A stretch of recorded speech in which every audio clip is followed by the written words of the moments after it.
cada vez aparece alguna noticia en los diarios.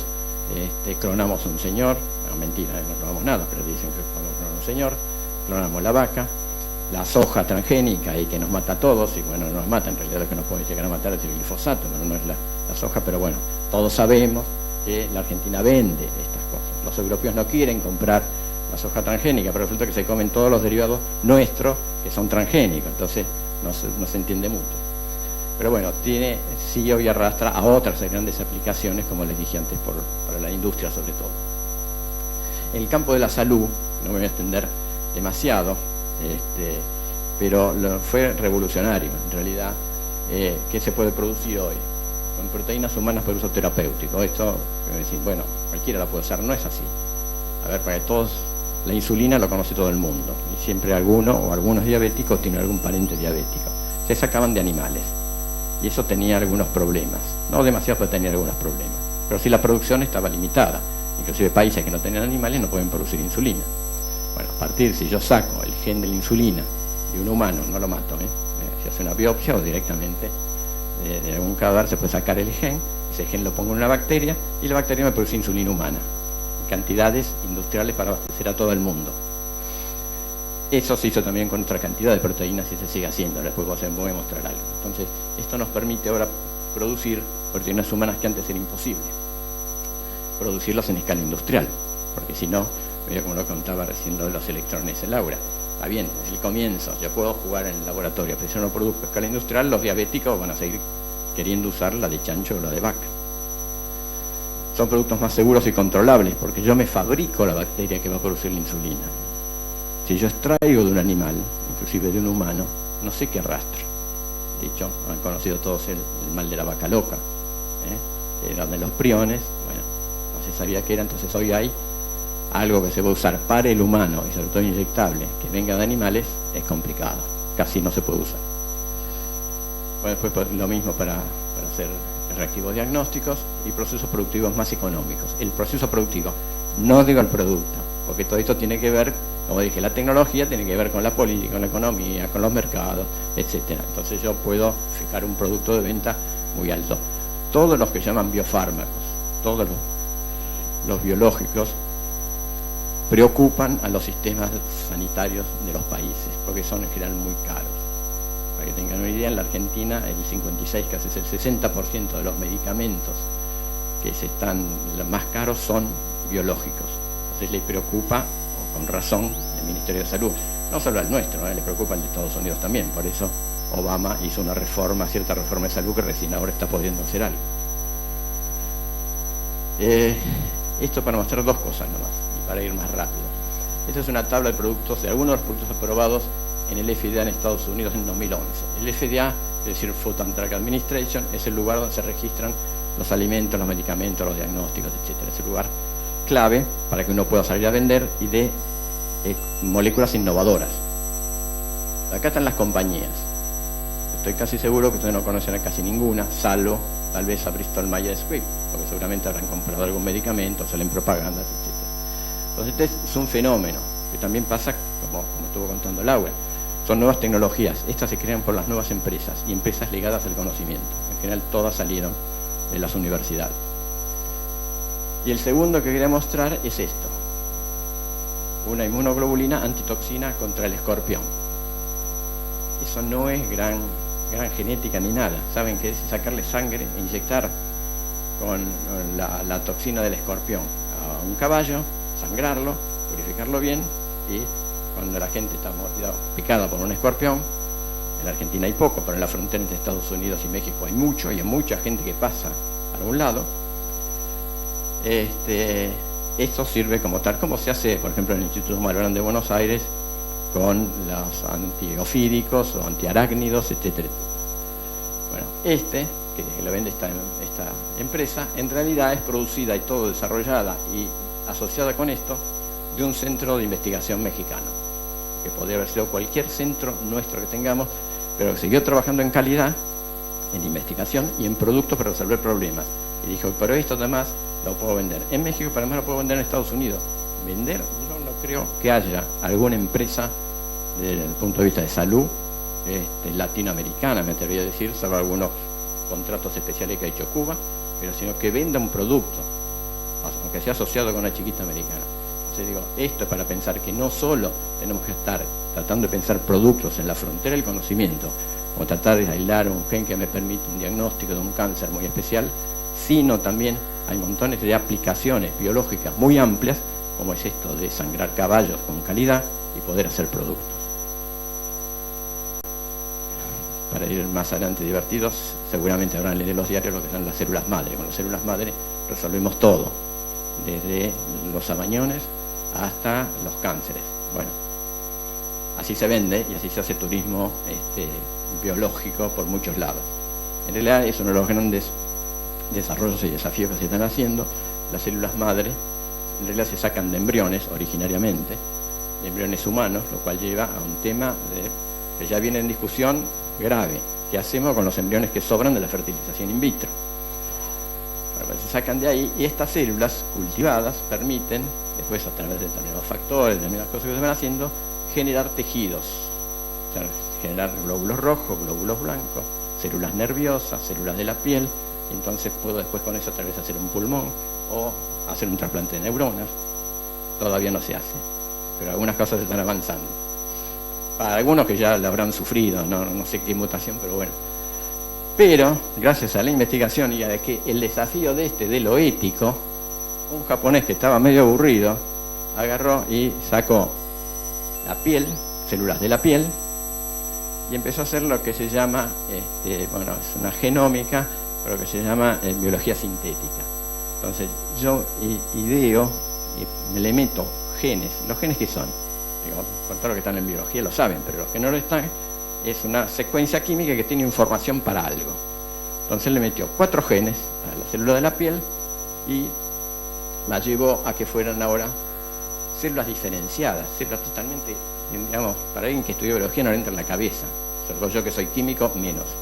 Pero la llevó de acá a que fueran células, lo que se llaman IPCS, células madre, pero inducidas.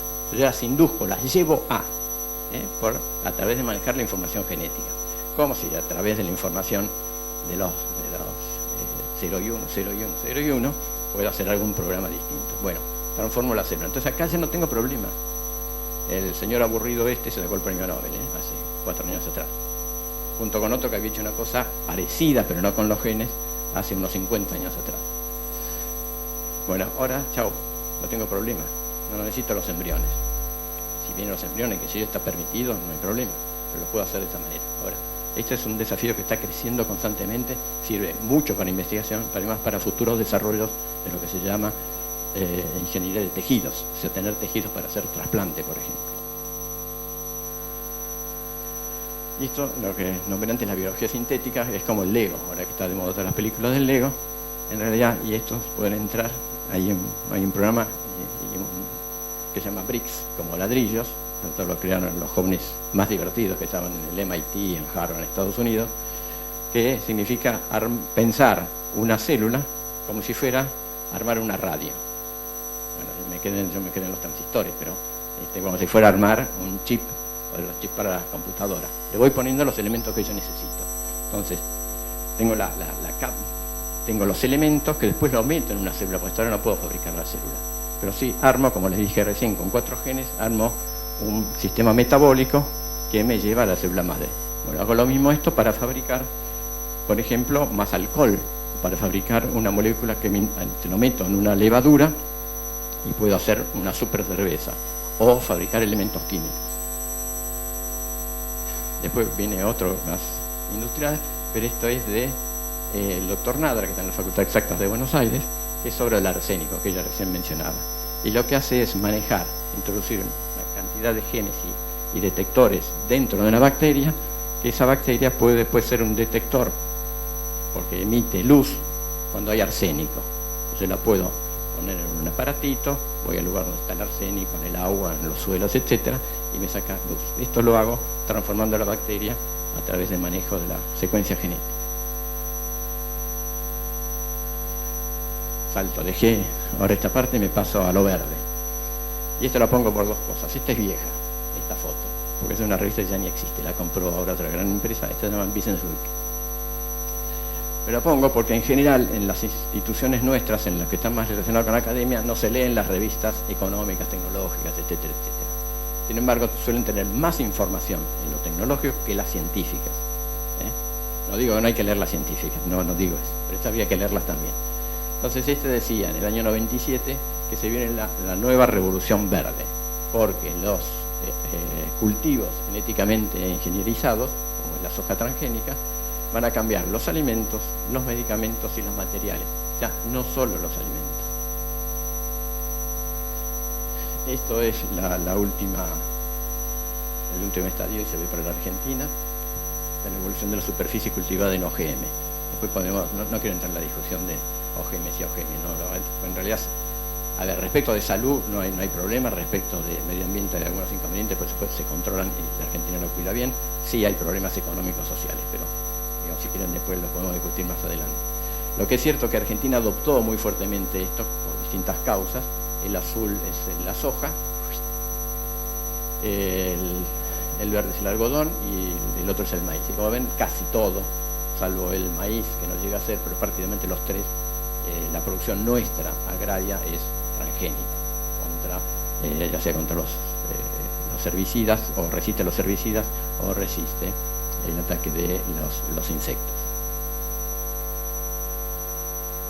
Esto ha llevado, ha llevado a que Argentina hoy en realidad es el tercer país productor en transgénicos, porque Brasil lo ha superado. Brasil, que durante cierto tiempo se mantuvo vendiendo, entre comillas, como si fuera orgánico, libre de OGM, se dio cuenta que en realidad la producción se le metía primero porque acá cerca, vadían Entre Ríos para allá, y entonces para vender más y producir más, se pasó, aprobó los OGM y ahora es el segundo país productor en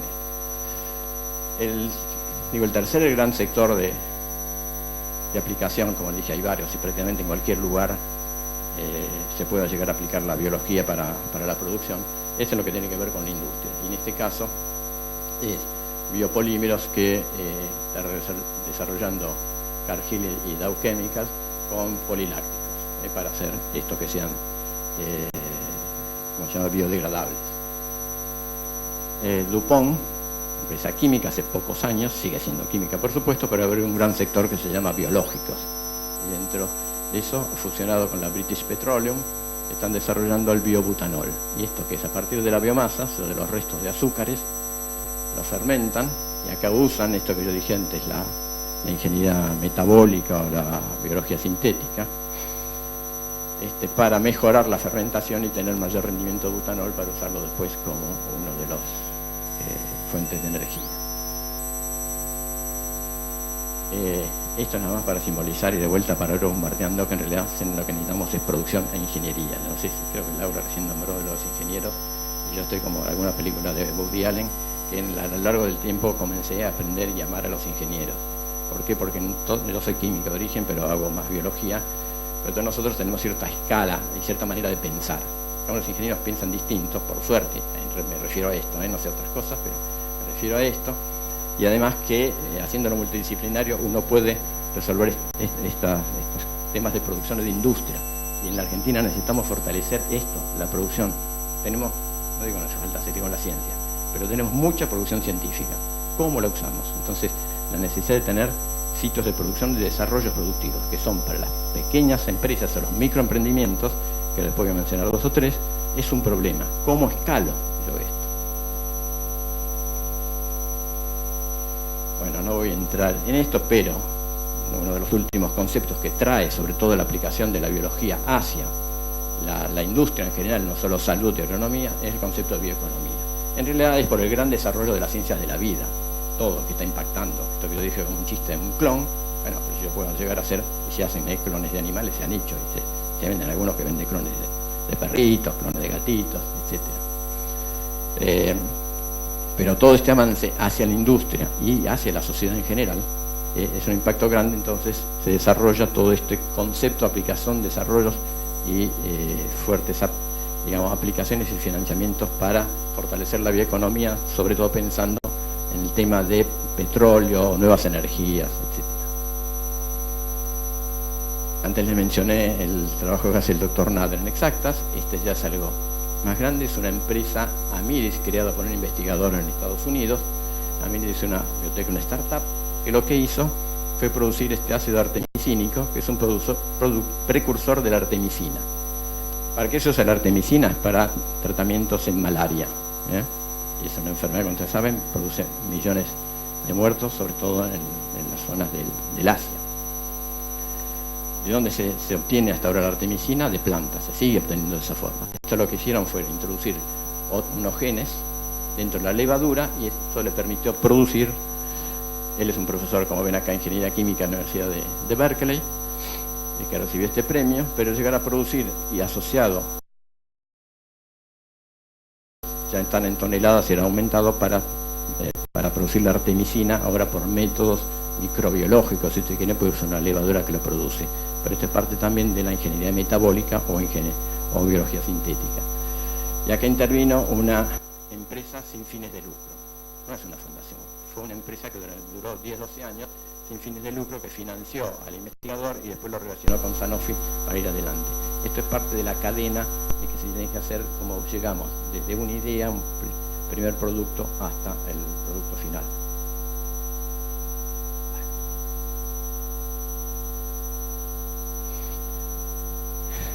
No voy a entrar, la paso rápido. Son sistemas hasta ahora que se usaban, esto es crear una biblioteca de genes, yo secuencio, sigo para adelante, y ahora se empieza a usar lo que se llama la metagenómica. Mezclo todo y hago secuencias, y esto, como le dije antes, la bioinformática me permite bases de datos, donde yo ahí agarro e interpreto todo. Por ejemplo, para estudiar qué pasa con los microbiomas nuestros, lo que se llamaba, bueno, las bacterias que tenemos en nuestro intestino. Nosotros creemos que somos muy vivos, pero resulta que tan vivos tenemos. Una persona de 70 kilos tiene 1,5 kilos de bacterias adentro. No solo en el intestino, sino en la piel, en otros lados. ¿Qué hacen esas bacterias? Son tan inertes, están ahí, las tenemos que matar, nada que ver. Entonces esas bacterias fabrican cosas que nos hacen que seamos más altos, más chicos, que a la mujer embarazada le pase algo, no le pase nada, que tengamos tal cosa. No es inerte. Y esto lo podemos descubrir y estudiar a través de todo esto en la metagenómica. Bueno, como ven, se entran muchas cosas a la moda. Genotyping, genomics, sequencing, epigenetics, y puedo seguir. Esto lo llevó a un premio Nobel, Sidney Brenner, que le preguntaron omics, genomics, proteomics, metagenomics, metabolomics. Un analista le preguntó a él, ¿cuál era el más importante omics de la ciencia de la biotecnología? Bueno, es la ciencia de la eco-omics, ¿sí? Bueno, la cual no está mal por un lado, porque en realidad si es una tecnología tiene que vender, tiene que aplicarse, y en general las hacen las industrias. Vuelvo a lo de la producción. Esto que ustedes ven allí, dice, no es una pipa. Entonces, decir, ¿cómo es una pipa? Eso es una pipa. Bueno, es un dibujo famoso del surrealista Magritte, que como saben eran irreverentes. Dice, no es una pipa, es el dibujo de una pipa. El premio Nobel que daba esta conferencia, se la saqué a él, por supuesto, yo no sería tan ingenioso, muestra esto que está acá, que ustedes ven es una secuencia de, digamos, un gen. Cada letrita es un nucleótido. Esto va a haber miles y miles. Nuestro organismo tiene 3.000 de estos, 3.000 millones, perdón, de estos. Casi como alguna de externa, por ejemplo. Bueno, esto, como dicen acá, no es un medicamento. Esto viene a cuento de vuelta de esta influencia o mala influencia que tenemos nosotros, de que si tenemos buenos científicos, buena biología molecular, ya está. No, tal vez sea necesario, seguramente necesario, pero no alcanza. Para llegar a esto es el comienzo de un gen que puede llegar a producir, por ejemplo, una proteína tipo la insulina, y que puede servir para tratar algo. Después tengo que llevar a identificar la proteína, producirla en cantidad suficiente, a tenerla en condiciones que me la permitan los organismos regulatorios, a probarlos en ensayos clínicos, a meterlas en liposomas.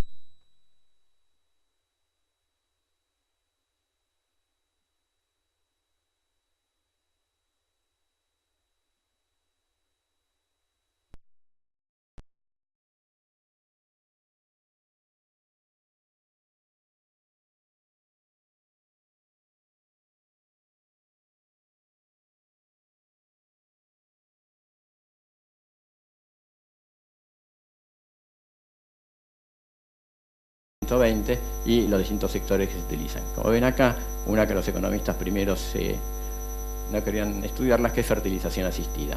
Hay 22 empresas y debe haber más ahora, y facturan mucho, por ahí está lo que facturan, y usan técnicas biotecnológicas.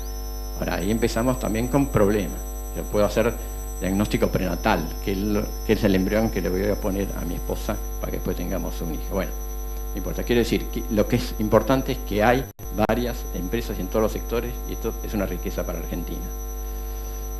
En un estudio anterior hemos estudiado estos sectores. Lo que quiero marcar acá es sus gastos en investigación y desarrollo, para que vean, estas empresas que hacen más, digamos, biotecnología en general, gastan casi el 1% de sus ventas en investigación y desarrollo. Para que tengan una idea, la industria argentina en su totalidad está en el 0,3, más o menos. Sin embargo, hay otras que son diferencias. Fíjese, las que hacen salud humana invierten el 5,20, o la de sanidad animal 1,72. Tampoco es una maravilla. Le quiero decir que la de salud humana a nivel del mundo invierten el 22% sobre los miles de millones que ellos venden. Pero no importa, estamos hablando de Argentina y esto es muy importante. Hay empresas que se preocupan, que desarrollan y que aplican y que implican cantidades de lo que venden para hacer investigación y desarrollo. Rápidamente, solamente para mostrar enzimas que se pueden hacer, se pueden fabricar, se pueden aislar de distintos elementos naturales, y tienen una gran aplicación en la industria, como está mostrado acá. Este es un ejemplo de lo que pasa en Argentina, que es la empresa Bioceres, que está formado por, básicamente, el grupo que está asociado en Rosario de la siembra directa, y que fueron los que más desarrollaron esta tecnología. Y yo diría, son un poco como los industriales del agro, que tienen esta empresa y financian y participan con el CONICET en un instituto en Rosario que se llama el INDIAR, que es un instituto de investigación tecnológica. Acá están las plataformas que tiene, bueno, Bioceres y INDIAR. De hecho, es quien la Universidad del Litoral, la investigadora de la Universidad del Litoral, patentaron un gen de resistencia en sequía, de lo que llaman estrés para plantas. La licencia de eso la ha tomado Bioceres, que la va a producir, la va a usar en Argentina, pero además lo está licenciando en el mundo, asociado a otros lados. Y esto, más allá de una discusión si se pueden patentar genes o no, esto o se lo llevan las empresas internacionales o lo usan las nacionales de esta manera, y además vuelven a través de regalías y de contratos a la Universidad del Litoral y de los investigadores de lo que se venda. Bueno, esto de donde voy a pasar rápido, pero básicamente lo que mostraba antes era una foto donde comenzamos en Biocidus, que fue la primera empresa farmacéutica o de biotecnología en la Argentina, la cual derivó un poco todo el resto. Pero lo que quiero resaltar es que aquí estábamos, era en aquel momento llamada de biotecnología, después fue Biocidus como tal, empresa relacionada con su empresa madre farmacéutica. Esto se da siempre en general en las farmacéuticas, pero todo esto que muestro acá es que cualquier startup, como en el caso de Biocidus, ahora Biocidus ya son empresas grandes, hay dos más, tal vez más grandes que esas en Argentina en el campo de la salud humana, pero la red que uno va haciendo con los hospitales para investigación, con secretarías de salud, con centros de investigación, esta red es necesaria, red o redecitas, o la que se necesiten, pero para cuando uno desarrolla una empresa, ya sea muy innovadora, poco innovadora, medio innovadora, está relacionado al sector académico, y con alguno de los lugares de sectores académicos, según los investigadores, algunos están más predispuestos o no, pero sí es necesario recurrir al conocimiento que se sigue generando, porque si no, el esfuerzo para mantener una empresa, al final terminamos viendo cómo hacemos los cheques. Bueno, hoy son cheques electrónicos o giros por el CBU o como sea, pero nos tenemos que ver el día a día, y perdemos aquel fuerte que tuvimos, que fue el desarrollo que nosotros hicimos en el sector académico. Entonces falta mantener ese cordón umbilical para seguir manteniendo nuestros conocimientos. Entonces, esta red es necesaria. Pero para poner algunas cosas ya más con el tema de la sesión de hoy, en realidad siempre hablamos, y yo también, de transferencia de tecnología. A mí tanto no me gusta eso, yo lo intento hablar y aclaro articulación. Por la transferencia parecería ser que yo sé y te lo doy, y no es tan así. En realidad, si bien viene alguien a pedirme algo, yo a buscarlo, empezamos un diálogo y a trabajar en conjunto. Pero bueno, esto es, las empresas también son vías de transferencia de tecnología, y sobre todo estas, las que yo estuve mostrando, Laura, y yo voy a mostrar dos o tres ahora. Es muy importante el papel de los administradores en esas oficinas de transferencia. No puede ser un burocratón, tiene que ser alguien que esté motivado y con ganas de ayudar a las empresas. Personal, que tengan perfiles de gestión empresarial, pero no solamente que salgan de una MBA, o sea, Master Business Administration. Pueden ser buenos si salen de allí, pero a veces no hace falta tener eso, pero sí tener conocimientos de administración, de empresa, de cómo se hace, pero tener vocación para que la empresa siga adelante. Hay que lograr apoyo activo de las autoridades donde uno trabaje. Si está dentro de la universidad, que las autoridades estén decididas a apoyarla, si no va a ser un serio problema, o de las instituciones que se encuentren. Y dotar de medios y recursos esto. Perdónate, cuando hablé de lo vegetal, me olvidé de recordar que acá Corrientes tiene, por lo que yo conozco, en la Facultad de Agronomía, hay grandes investigadores y desarrolladores muchas cosas, y yo he conocido, y uno creo que es profesor emérito de allí, investigador del CONICET, el ingeniero Robinsky, que ha hecho muchos avances e investigaciones en el campo de la agrobiotecnología. Pongo esto acá porque yo trabajé mucho en ese caso en la Universidad Nacional de Quilmes, solamente para mostrar eso, no para decir esta es la universidad, digamos, se hace en prácticamente todas nuestras universidades. La ventaja que tenía Quilmes es que tenía una cultura de transferencia, de articulación, estaban facilitados y hacia los estudiantes mismos venían con ganas de hacer esto. Ya había esto que lo que yo llamo cultura, hay que generar esto en el lugar donde uno trabaje. No todos lo van a hacer, y aunque lo haga el 10% es exitoso, pero hay que tener esta cultura, facilitar y no frenar a aquel que venga con iniciativas. Hay una carrera de licenciatura, se decían bioprocesos, hay una carrera de ingeniería de alimentos, también que era muy interesante, y ahí se creó un programa de transferencia e innovación tecnológica. Y se crearon algunas empresas que estas son relacionadas, esta por ejemplo hacía diagnóstico genético, esta micropropagación, como veo que tienen acá afuera, pero también quise poner que hacían cosas en lo social, había uno de comercio internacional y que le iba muy bien. Y algunas otras también, por ejemplo, que asesoraban, hacían la parte de lo que se llama la tecnología blanda, a asesorar en la administración en distintos municipios. Bueno, y acá quiero mostrar, por ejemplo, no sé qué hice. Por ejemplo, una cosa fue importante con la Secretaría de Salud Pública de la provincia y el Hospital de Quilmes, un hospital común, con mucha atención. Imagínense lo que es el conurbano bonaerense. En ese momento, además, todavía el SIDA era un problema muy grave. Entonces, dimos curso porque los médicos, ante su necesidad de resolver problemas de estas cosas, de los diagnósticos, de la aplicación de nuevos medicamentos, poco conocen. Entonces, él le hizo cursos a ellos y además empezaron a hacer diagnósticos en la universidad hacia el hospital. ¿Se ganaba plata? No, directamente. Indirectamente se ganaba la universidad, la sociedad y los pacientes, ¿sí? Pero después, para hacer más, esto que se llama acá Super Sopa, que fue un desarrollo cuando fue la crisis de 2001, 2002, empezaron a desarrollar, a hacer se llama Super Sopa, era un caldo muy nutritivo, también con acción social, ahora sí se vende. Y el más exitoso es el programa de oncología molecular, que comenzó con un curso.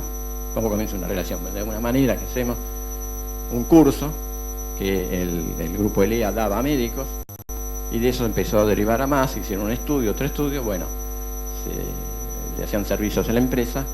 Después de 12, 15 años se trabaja con el grupo Chemo, que es el grupo Insud, es una de las grandes empresas nacionales, además está prácticamente en todo el mundo,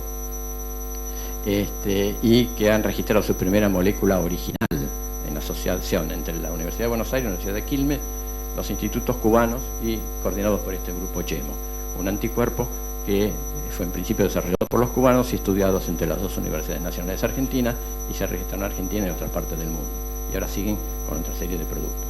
Pero además, como gran éxito, la colección de ciencia que ladra, que seguramente ustedes conocen o pueden conocer, que la edita siglo XXI, pero comenzó en la Universidad de Quilmes. Como una cosa es llevarnos el que la creó y la sigue dirigiendo, que es Diego Golombek, seguramente por ahí la conocen por los diarios en la televisión, nos hinchaba a los investigadores que escribamos algo, y bueno, fue saliendo esto, y hoy uno de los mayores éxitos editoriales, etcétera, es esta colección que sale desde una universidad. Pero me fui al diablo. Bueno,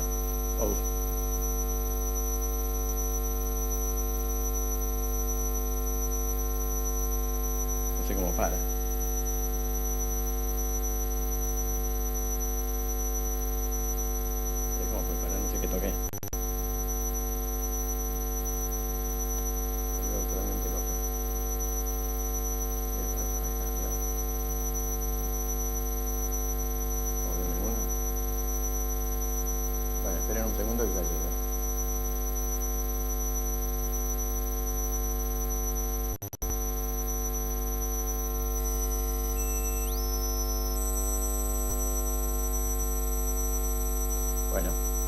es en un dibujito de página 12 que dice: en el lanzamiento de nuestro producto colaboraron la Facultad de Ingeniería, Exactas, Económica y Filosofía. ¿Y qué aportó cada una?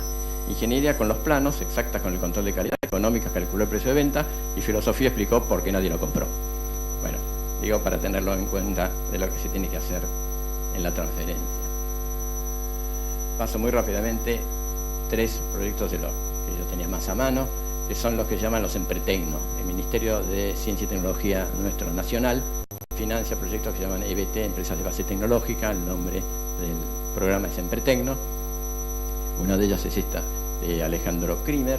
Alejandro es químico, en realidad es un tecnólogo, no hizo investigación, etcétera, pero es un tecnólogo, y su empresa, que está ya armando en funcionamiento, está haciendo desarrollo, es generación de anticuerpos monoclonales para uso terapéutico. Está como una etapa de estas que llaman tecnologías de avanzada.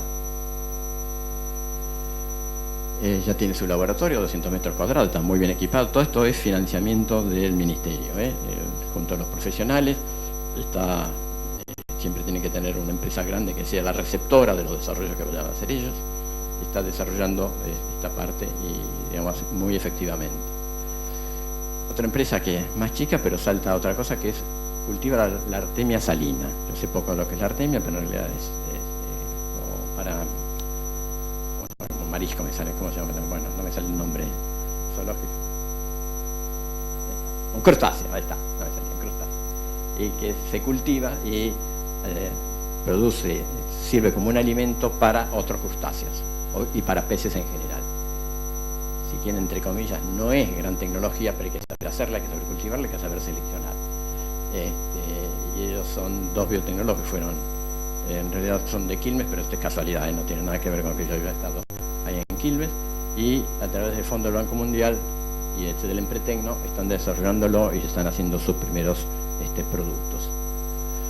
El tercero que le quiero mostrar es esta que se llama Celtonix, y es de un Empretecno que hace básicamente lo que produce son enzimas y medios de cultivo para cultivo de células.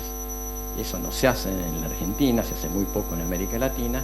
Y esto, por ejemplo, también usa, como se llama, suero albúmina sérica, albúmina de suero bovino, para hacer medios de cultivo. No es gran tecnología, pero hay que hacerla, hay que tener capacidad de desarrollo, conocimientos de muy avanzados. Los dos son investigadores formados afuera, postdoc, y están haciendo esto, y por suerte están vendiendo ya sus primeros productos, que los tienen aquí: Albutonic, que es la albúmina; Frustonic, medio de lavado para embriones bovinos. Saben que hay un mercado muy grande de embriones bovinos que se producen en la Argentina, y otros más. Digamos, son 3 de los ejemplos de los empretecnos que van desarrollando. Es cierto que los 3 en general, tanto el primero no tanto, pero tienen la preocupación de cómo voy a producir y cómo voy a producir en cantidad, cómo voy a hacer el scaling up de todo esto. Bueno, para pasar a otras cosas, acá vuelvo cuando empezaba, más que nada, el genoma humano. Señor, descubrieron el código del genoma humano. Malditos hackers, voy a tener que cambiar la contraseña.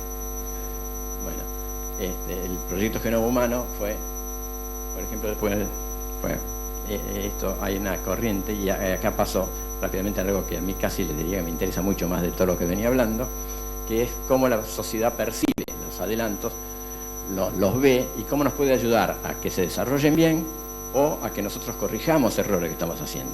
Tema muy trillado es las plantas OGM, etcétera, pero también en el diagnóstico genético. Podemos hacer diagnóstico preimplantación, podemos seleccionar los genes. ¿Qué pasaría si usamos lo que se llama terapia génica? Yo introduzco genes en mis hijos para que sean más altos y que me superen a mí. Bueno, sería muy difícil, pero bueno, ya lo haría genéticamente. Messi, a lo mejor hubiera llegado a ser Messi si le hubiéramos hecho una terapia génica. A él se le hicieron inyectándole la hormona de crecimiento. Por eso llegó al 1,60, 1,62, suficiente para tener habilidad para hacer lo que hace. Pero a lo mejor si lo hubiéramos curado antes, hubiera llegado a ser Messi. No sabemos. Bueno, pues todos esos son riesgos. Y los artistas, como todos, miran para adelante. Esto hay una línea que se llama Genetic Art, arte genético. Y acá ustedes pueden ver una vaquita cuadrada, para que puedan entrar bien en los camiones, que lo podamos trasladar y que no nos sobre lugar. Y esto que tienen 4 alas, qué sé yo, el cerdo que no sé qué tiene, bueno, los huevitos que van volando. Este es de un artista que había hecho estas cosas. Esto me lleva entonces a trasladar, cómo trasladáramos los conocimientos a que llegue y que los discutamos entre todos, porque acá, no sé, seremos 200, 300 personas, no alcanza. En realidad, además tenemos que sentir la demanda de que venga no solo el empresario, sino la sociedad, decir lo que tenemos que hacer. Bueno, Carl Djerassi falleció en enero, a los 92 años. Para que tengan una idea, fue el que inventó, entre comillas, la píldora anticonceptiva, pavada de innovación, ¿sí? Bueno, un químico de primera, uno de esos ortodoxos que publicó más de 1000 papers de esos en la mejor revista del mundo, pero a raíz de lo que él había descubierto con la píldora anticonceptiva, dijo, pero esto no es una pavada, ¿qué pasa? Entonces se empezó, además de crear empresas, hizo un montón de cosas, ayudó mucho a los países del tercer mundo, etcétera, pero él inventó esto de lo que es la ciencia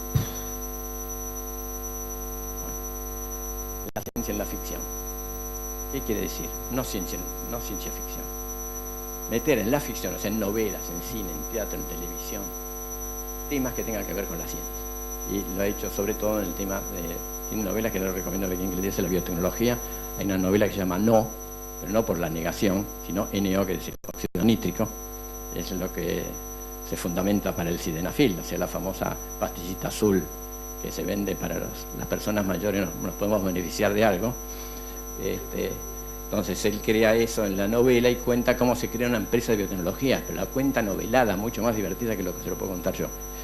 Pero además, con sus obras de teatro, sobre todo como se ocupaba mucho de la reproducción, hizo varios ejemplos de estos, también se los recomiendo. Lo que pasa es que no se venden en la Argentina, pero se buscan por internet. Y una de ellas nosotros yo la coordiné, de actor no tengo nada, y se interpretaba una que tiene que ver con la fertilización in vitro. En realidad es tomar un espermatozoide cuando una persona, un adulto, un hombre no puede tener hijos, no tiene esperma, se puede tomar un esperma y se lo pone en el huevo, en el óvulo de la mujer, se lo fertiliza in vitro y se puede ir adelante. Entonces, todo eso se representaba en un diálogo de una periodista y de un científico, y después se hacía un debate, después de la obra de teatro. La verdad que fue muy entusiasmante para todos. Bueno, pues esto es lo que hacía Djerassi para tratar de llegar al gran público.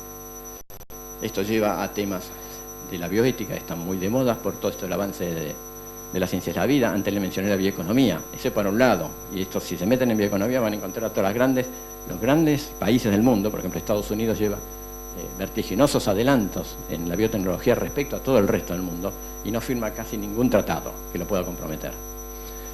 Pero si se meten van a ver a los países de todo el mundo, Europa, Alemania, etcétera, etcétera, las grandes empresas metidas en el tema de la bioeconomía. Esta es la otra, es bioética, porque es la otra cosa que nos preocupa a todos nosotros.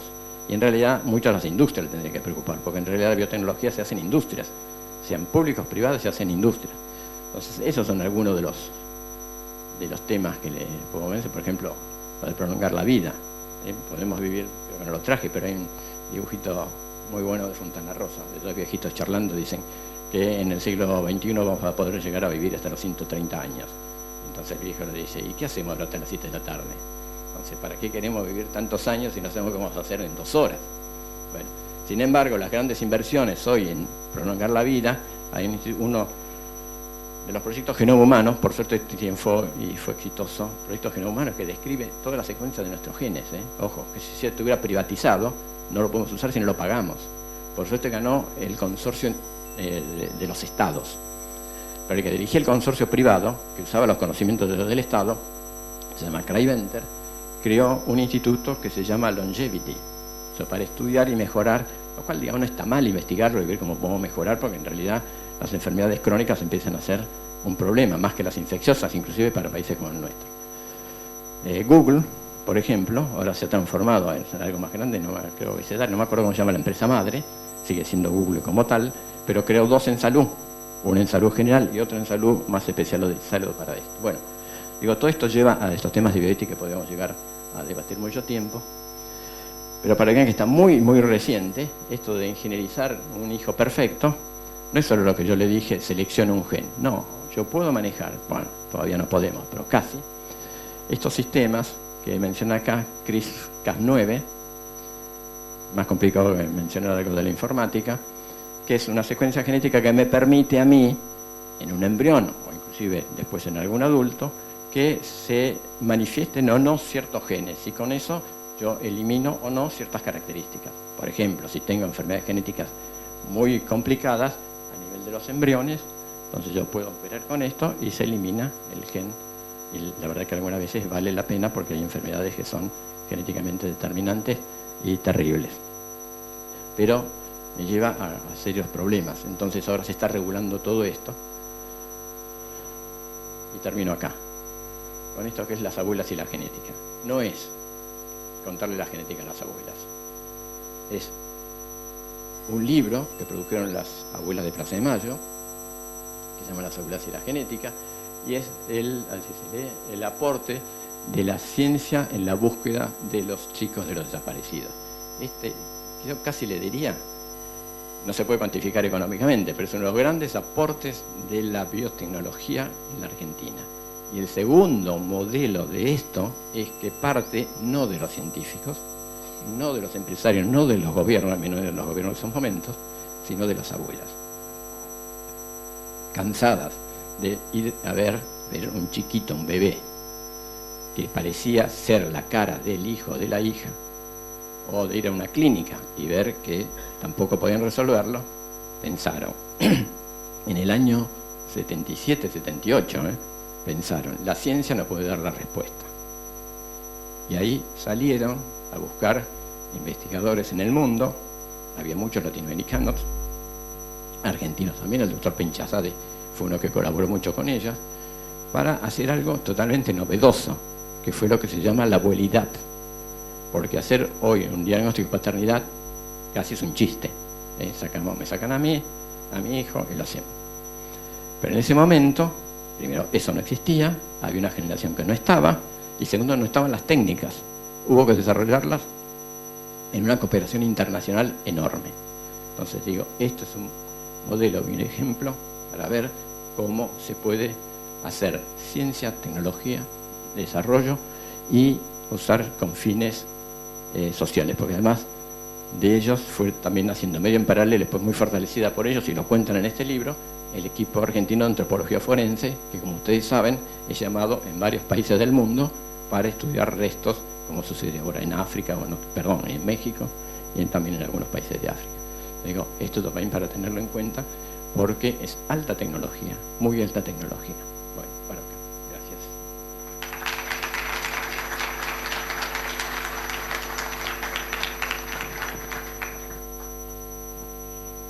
Muchas gracias, licenciado Díaz.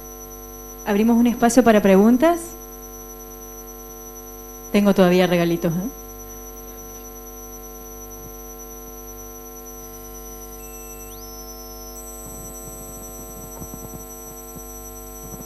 Lo que plantea de bioética está realmente un tema candente. ¿Hay alguien que se está ocupando de esto? ¿Algún grupo, alguna asociación? Sí, en la Argentina hay varios grupos de investigación que trabajan en esto en distintas universidades.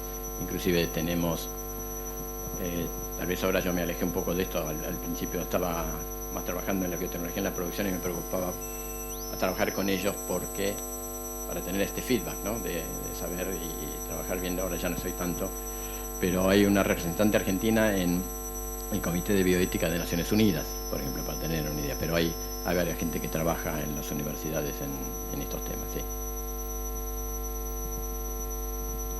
Sí, yo quería hacer una consulta sobre CRIS y sobre biología sintética, digamos. En Argentina, ¿cuál es el nivel de acceso, digamos, a lo que serían las impresoras biotecnológicas, digamos? O sea, esto de pasar de modificar los genes en la computadora, digamos, las secuencias genómicas, a poderla imprimir, digamos, y modificar los organismos, digamos. O sea, este objeto, digamos... Sí, entiendo. A ver, yo me pasa como con la informática, por tema de edad son temas que de la actualidad se me van un poco. Pero te diría, lo que yo mencioné, el doctor Nadra, de la Facultad de Ciencias Exactas de Buenos Aires, me parece que es uno de los baluartes. Todo esto hace, no sé si lo está haciendo ahora, o lo va a hacer, o lo terminó de hacer, un curso de biología sintética, todo de lo que tiene que ver desde el origen, de qué se trata, usarlo, modelos para usar, cómo se utiliza, etcétera. yo te diría que el mejor referente es directamente contactarlo a él, lo buscas. Exacto, es un tipo muy accesible y mejor que yo te estoy diciendo, bueno, entrar en algún lugar. Me parece que no hay mucho en Argentina todavía, me parece que es poco lo que tenemos. Pero bueno, sobre todo porque, a ver, en el mundo viene más desarrollado la biología sintética para el uso industrial, como yo mostré, para lo de la artemisina o para el alcohol o para estas cosas, no tanto para la salud. Entonces, esto todavía las empresas nuestras, los organismos nuestros que deberían venir más del Ministerio de Industria, del Ministerio de Agricultura, están más por los cultivos transgénicos y otras cosas. Entonces, me parece que estamos más atrasados. Ojo, tomémoslo entre comillas porque no estoy tan al tanto, pero uno de los referentes me parece que te dirigís a él y perfectamente lo puedes averiguar. Muchas gracias.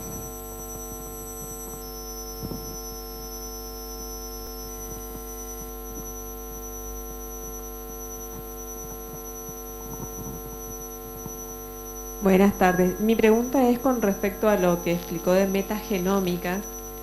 Yo no estoy en la disciplina, así que no entiendo muy bien, pero me quedó la inquietud. Esas cuestiones que intervienen en el equilibrar en las bacterias, algo que está además en el organismo, ¿se investiga algo con respecto a la obesidad o a...? Sí. Me llevaría prácticamente casi 2 horas, y tampoco es muy fuerte la metagenómica en sí la utilización de la metagenómica. Como te digo, lo que se hacen es agarrar las bacterias, se secuencian los ADN que hay ahí, los ácidos nucleicos, y después con los grandes programas informáticos se empiezan a interpretar esos resultados. Entonces llegas a análisis. Esto lo que se hace es para distintas acciones que hagan las bacterias. Fundamentalmente yo lo miro más en nuestro organismo porque me interesa el tema de la salud, pero se hace también para suelos, se hace también en alimentos, se hace para varias cosas. Entonces ahí hay cosas que se han demostrado para temas que tengan que ver con problemas del sistema nervioso, por ahí ciertos atrasos por falta de algún constituyente, para temas de obesidad, sobre todo cuando el embrión o el feto está en el útero de la madre. Se han investigado algunas. En realidad todavía, te diré, no son concluyentes todo esto, son como trabajos de investigación que demuestran tal cosa, que ahora se avanzan a demostrar que esto es así. Esto es bastante, son cosas de hace 1 año, 2 años, pero que se está viendo que lo que hacen nuestras bacterias, sobre todo en el organismo nuestro, en el intestino, producen una cantidad de sustancias que nos permiten, ya sean según el estado, digamos, si es para la mujer embarazada, si es para la mujer adulta, si es para la mujer mayor, si es para el niño, que tienen una cantidad de beneficios y, digamos, problemas para que uno investigue y mire qué es lo que está pasando, que no es inerte lo que está ahí. Ojo, con esto no quiero asustar, porque, digamos, comiendo normalmente uno puede estar bien, pero sí que se puede estudiar y ver, porque la normalidad es estadística. También para algunos que puedan tener algunos problemas, la obesidad puede ser uno de ellos, la interrelación entre los microorganismos que tenemos en el cuerpo y lo que comamos y nuestra actividad es un tema para verlo. ¿Y esa referencia dónde o cómo accedo a eso? No sé, me tendrían que escribir algunos de los muchachos de acá que me escriban y yo te paso algunas cosas que hay. Dentro me haces acordar, no es tanto es que me estás diciendo, pero para, ¿cómo se llaman los que no pueden comer las gliadinas? Los celíacos. A los celíacos hay una empresa que en realidad es una startup española que se llama Biopolis, que es una empresa mucho más que una startup, una empresa muy interesante, una empresa que también sirve para esta reunión. Es una empresa formada por el CSIC español, que es el CONICET de allá, un capital de riesgo y 2 empresas grandes que me interesaba financiar y trabaja más que nada en la, digamos, biotecnología o ingeniería de alimentos, cosas así. Ellos estudiaron en pacientes, aislaron de pacientes celíacos, de que no pueden comer nada que sea los cereales o las proteínas de los cereales, aislaron una determinada bacteria, la estudiaron esa bacteria, haciendo metagenómica, absolutamente, identificaron todo esto a través digamos, de las cacas de los pacientes, estudiaron esto y con eso identificaron la bacteria, que ahora la bacteria esa lo que hace, produce unas enzimas que degradan a las proteínas de los cereales. Entonces, esto va como un aditivo a la leche y el celíaco podría comer con cierta tranquilidad ingiriendo esta leche. Esto, como ellos mismos lo dicen, no quiere decir que el celíaco se olvide y no se cuide más. No, es como el diabético. Podés tener los tratamientos, pero tenés que cuidar. pero esto viene a raíz que la identificación la hicieron a través de estudios metagenómicos. Son secuencias muy grandes. Es más, lo empezaron a hacer en España y después lo mandaron a hacer a China, porque China tiene uno de los institutos, si no es el primero, debe ser el segundo en el mundo, de hacer estos estudios que se llaman de secuencias metagenómicas.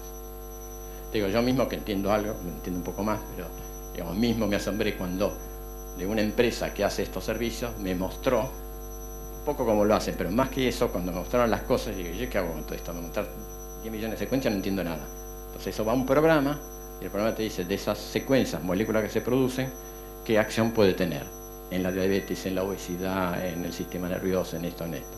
Es magnífico la interrelación del uso de los datos de la biología y de las técnicas de la información.